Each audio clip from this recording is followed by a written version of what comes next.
კიდევ ერთი ქმნილება ბოდიჩიასგან, რომელიც აღწერილი არა მაქვს და ეს არის green sapphire. აი ესეთ ლამაზ თავის 10 მგ-იან ბოთლში, რომელიც არის ძალიან განსხვავებული. Blue sapphire და green sapphire ორად ორი ბოდიჩია, რომელიც მარტო თავის თავს გავს და არაფერს არ გავს. აქ არის ძალიან ლამაზი ჟოლო.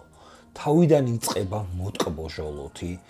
მე ამას დაუმატებდი აი სიტყვა თქვა იასამანი რო ყვავის. აი ეს, როდესაც ყვავის და აი ეს იასამა სურნელი ასდის, ამ ჟოლოსთან ერთად თან პუდროვანია.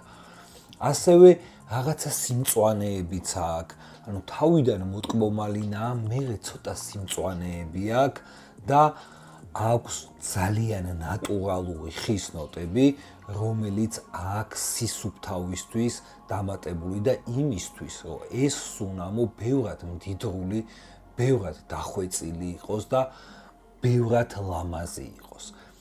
აი ცოტა რთულია ამის სიტყვებით გადმოცემა, იმიტომ რომ ისეთი შერწყმაა და ისე ლამაზად აქვს ყველა ნოტა დალაგებული, რომ აი ეს ხის ნოტები და აი ეს იასამანი რო ყვავის მალინასთან ერთად თან პუდროვანია და თან სიმწვანეები ემატება. ულამაზესი არომატია და მხოლოდ თავის თავს გავს და არაფერს არ გავს დედამიწის ზურგს. ზუსტად ესეთია ბოდიჩიას green sapphire.